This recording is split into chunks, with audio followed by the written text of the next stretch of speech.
Live. I'm Darren Grimes and I can promise that you're in for a very lively hour.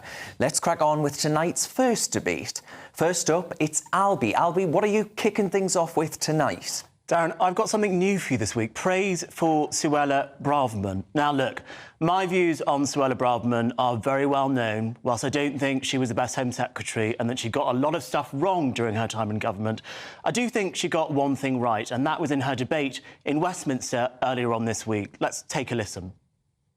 Tens of thousands of mostly young men, many with values and social mores at odds with our own, pouring into our country, day after day, month after month, year after year. Is right. Suella is right to say that there are many migrants crossing the Channel who might not share British values. I heard an account from a woman working at an organisation helping Channel migrants at hotels across the country, where she said at the hotels she's working at, they've had to move women out of mixed accommodation because of the way the male migrants were treating women. We need to have a conversation about the average opinions of people from countries where a lot of these Channel migrants are coming from.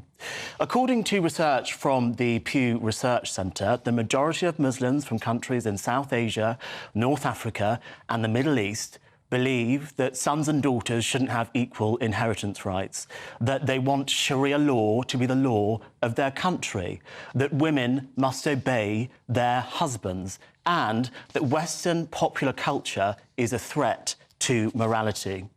Now, the majority of the countries where Channel migrants are crossing from fall into the polling categories of the Pew Research Centre's data. We need to have a conversation about this. It's not an easy topic to talk about, but it's an important topic to talk about nonetheless. And moreover, why is it left to Conservatives like Suella Braverman to talk about this issue? Why aren't the left interested in this issue at all? Is it not reasonable to think that people who are coming from countries where gay people are killed, where women are expected to obey men, might be a threat to gay British people and women? I think they could be.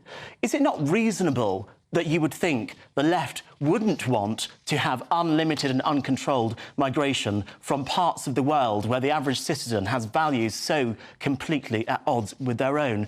And not just left-wing values, opposition to British values like fairness, democracy, liberty, freedom, tolerance. It's not racist to have a conversation about the values of people moving to this country, and it's time we had that conversation.